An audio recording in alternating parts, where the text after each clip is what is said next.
여러분 안녕하세요. 반갑습니다. 오늘도 우리 하나님의 귀한 사랑 안에서 살아가며 주님의 진리를 따라 걸어가는 귀하고 복된 날이 되기를 바랍니다. 우리 함께 찬송가 438장 내 영혼이 은총 입어 우리 찬양하겠습니다. 우리 주님을 모시고 그분을 따르면 그 길이 때로는 높은 산 거친 들이라 할지라도 그리고 또는 궁궐이라 하더라도 그 어떤 길도 하늘나라입니다. 우리와 함께 동행하시는 우리 주님을 모실 것을 고백하며 이 시간 예배하는 우리에게 은총의 빛을 비추어 주시기를 기도하며 같이 찬양하겠습니다.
이제 오늘 우리에게 주시는 하나님의 말씀을 같이 읽습니다. 마가복음 9장 30절부터 37절의 말씀입니다. 30절부터 우리 한 절씩 같이 읽어보도록 하겠습니다. 30절입니다. 그들은 거기에서 나와서 갈릴리를 가로질러 가고 있었다. 예수께서는 이것을 남들이 알기를 바라지 않으셨다. 그것은 예수께서 제자들을 가르치시며 인자가 사람들의 손에 넘어가고 사람들이 그를 죽이고 그가 죽임을 당하고 나서 사흘 후에 살아날 것이라고 그들에게 말씀하고 계셨기 때문이다. 그러나 제자들은 그 말씀을 깨달지 못하였고 예수께 묻기조차 두려워하였다. 그들은 가버나움으로 갔다. 예수께서 집 안에 계실 때에 제자들에게 물으셨다. 너희가 길에서 무슨 일로 다투었느냐? 제자들은 잠잠하였다. 그들은 길에서 누가 가장 큰 사람이냐 하는 것으로 서로 다투었던 것이다. 예수께서 앉으신 다음에 12 제자를 불러놓고 그들에게 말씀하셨다. 누구든지 첫째가 되고자 하면 그는 모든 사람의 꼴찌가 되어서 모든 사람을 섬겨야 한다. 그리고 어린이 하나를 데려다가 세우신 다음에 그를 껴안아 주시고 그들에게 말씀하셨다. 누구든지 내 이름으로 이런 어린이들 가운데 하나를 영접하면 그는 나를 영접하는 것이요. 누구든지 나를 영접하는 사람은 나를 영접하는 것보다 나를 보내신 분을 영접하는 것이다. 아멘. 자, 변화산에서 예수님과 엘리야, 모세가 나눈 이야기를 기억하십니까? 무엇에 대해 이야기를 나누었다고요? 예수님이 예루살렘에서 죽임을 당하실 것과 하지만 다시 살아날 것에 대한 이야기였습니다. 하나님의 구원 계획을 완성하는 것에 대해 이야기를 나누셨습니다. 그래서 예수님은 변화산에서 내려온 이후 그의 발걸음을 예루살렘으로 향하여 남쪽으로 옮기기 시작하십니다. 지금부터 예수님의 발걸음은 넓은 의미에서 비아 돌로로사, 즉 십자가를 향하여 걸어가시는 길이라고 할 수 있습니다. 그래서 지금부터는 예수님의 메시지가 이전과는 컬러나 온도가 완전히 달라집니다. 정리하면 예수님은 이 시점부터 제자도에 대한 가르침, 즉 예수님을 따른다라는 것이 어떤 것인지, 제자는 어떻게 살아야 하는지에 대해서, 예수님을 믿는 믿음의 길과 삶은 어떤 것인지에 대해서, 하나님의 나라의 삶은 어떠해야 되는지에 대해서 보다 직설적이고 세게 말씀하실 것입니다.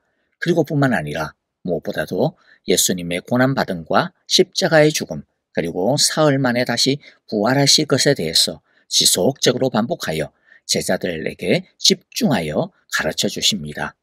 그래서 이때부터는 예수님께서 많은 무리를 상대로 하지 않으시고 제자들에 더욱더 집중하시는 것을 우리가 보게 되는 것이죠. 예수님은 당신의 죽음을 준비하기 시작하시고 계셨던 것입니다.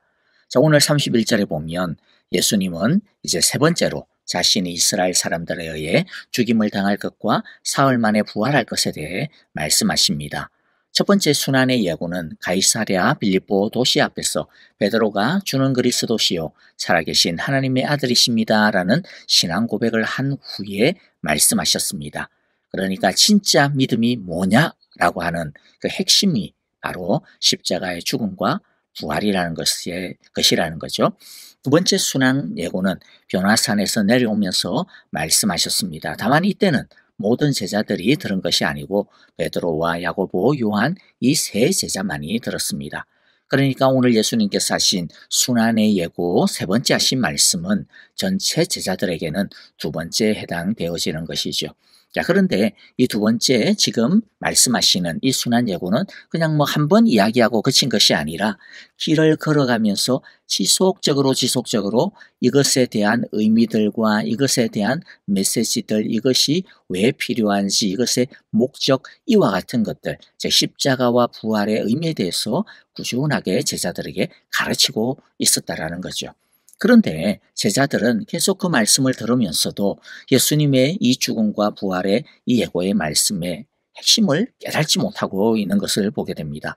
다만 야, 이게 장난이 아니구나라고 하는 느낌이 들면서 두려워하기 시작을 했습니다. 예수님이 사람들에 의해 죽임을 당하면 예수님을 따르던 자신들의 미래는 그럼 어떻게 되는 건가라고 두려웠을 것입니다. 죽임을 당하는데 그런데 또 부활하신다? 그럼 또 이건 무슨 의미야? 그것으로 인해 어떤 일이 그럼 도대체 일어나는 거야 돼 아마 두려워했던 것 같습니다. 자, 오늘 첫 번째 우리들이 함께 살펴볼 것은요.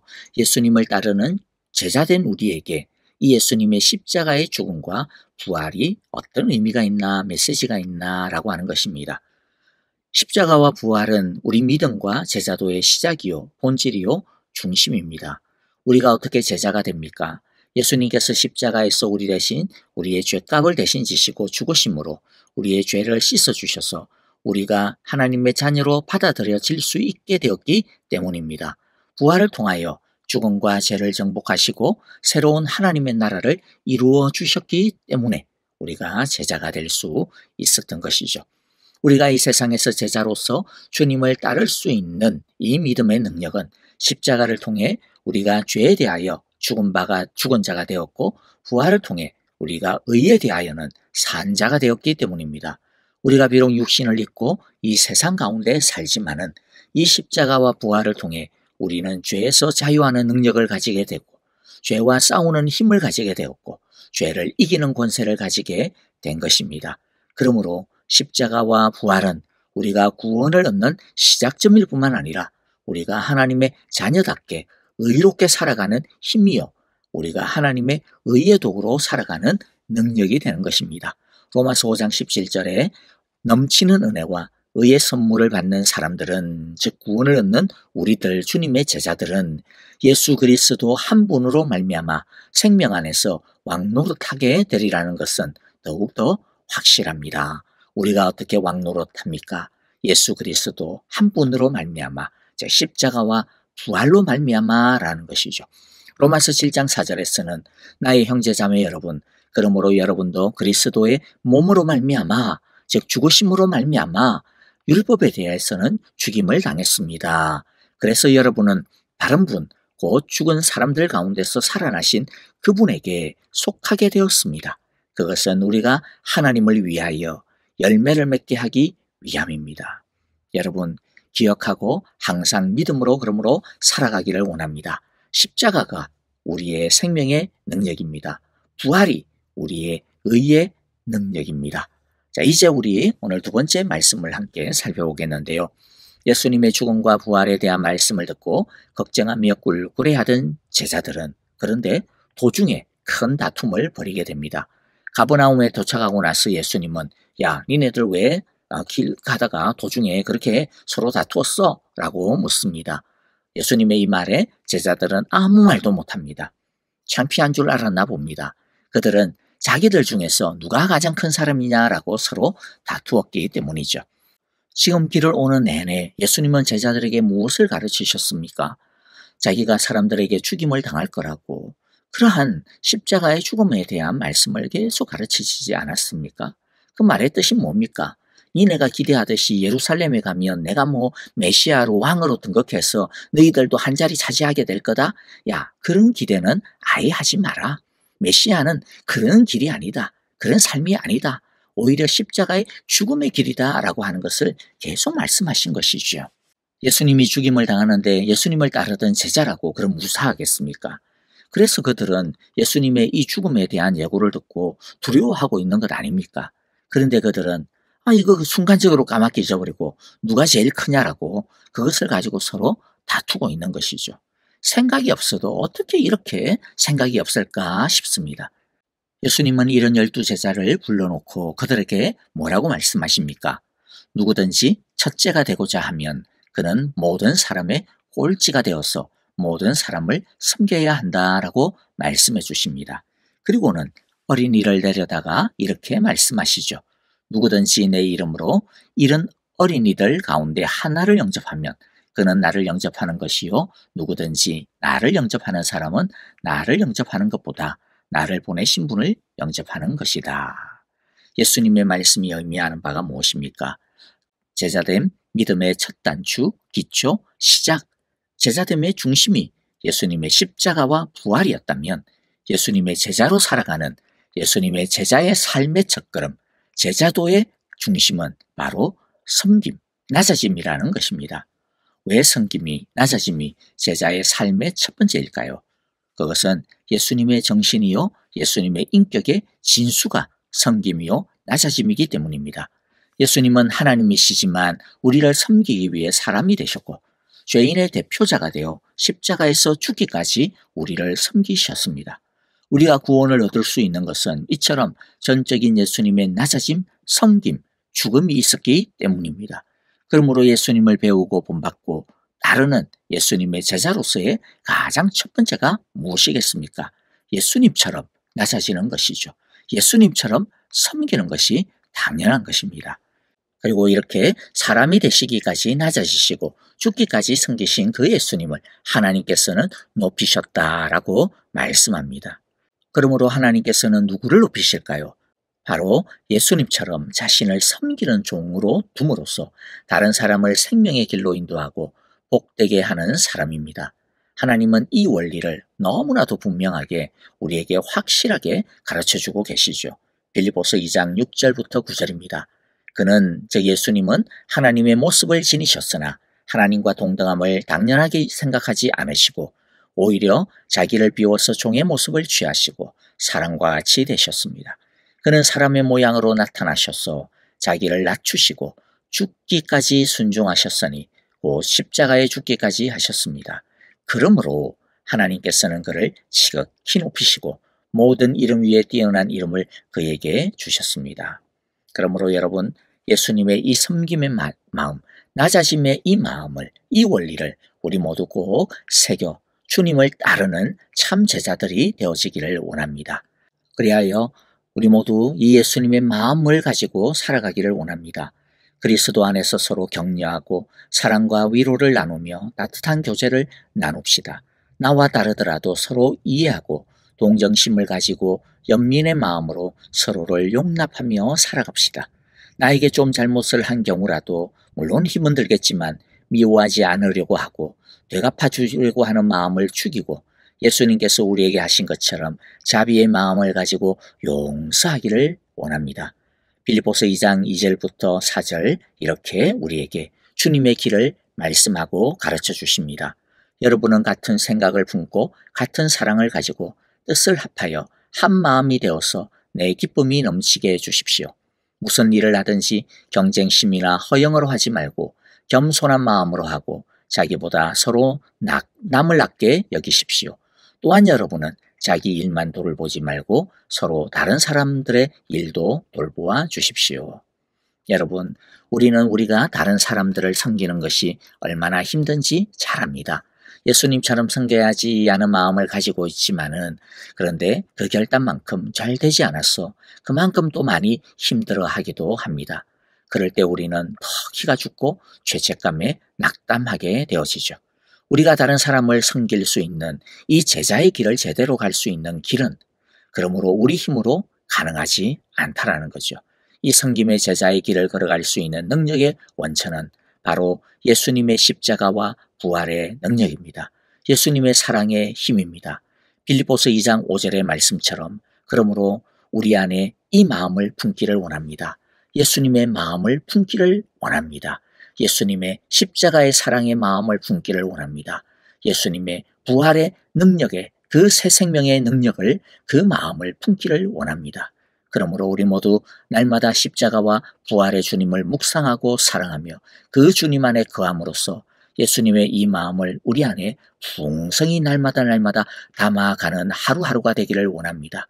그리하여 예수님처럼 십자가의 사랑으로 죄를 이기는 부활의 능력으로 예수님이 걸어가신 낮아짐의 길, 섬김의 삶을 따라가는 우리 모두가 되어지며 이루어지가는 주님의 신실한 제자들이 다 되시기를 간절히 기도하고 축복합니다. 아멘. 이제 우리 오늘의 말씀을 마음에 다시 새기고 묵상하며 찬양하기를 원합니다. 주님, 십자가의 사랑과 부활의 생명력을 내 마음의 중심에 두게 하소서. 예수님처럼 낮아지고 섬기게 하소서. 예수님의 마음을 가지고 다른 사람을 낮게 여기고 다른 사람을 칭찬하고 용납하며 용서하며 다른 사람을 성공시켜주는 사람이 되게 하소서라고 우리 함께 기도하기를 원합니다. 형제자매들을 위하여 기도하며 또 우리 사랑의 교회가 주님 본받는 사랑의 교회 되게 하소서라고 우리 함께 기도하고요. 아프신 분들을 위해서 기도할 때 배병홍 장로님, 김용환 장로님, 이재호 장로님 위하여 여러분들 간절하게 기도해 주시고 또 우리 홍순희 집사님을 위해서도 기도해 주시고 또 특별히 어제 여러분들 정말로 뜨겁게 간절하게 기도해 주셔서 이경 집사님 수술 잘 마치셨습니다. 여러분 또 앞으로의 회복을 위하여서도 여러분 더 많이 기도해 주시며 고맙겠습니다. 우리 선교사님들과 또 가정, 그 사역을 위하여서도 성령의 충만한 능력이 넘치게 하소서라고 우리 함께 기도하기를 원합니다. 다 같이 함께 묵상하며 또 찬양하겠습니다.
손에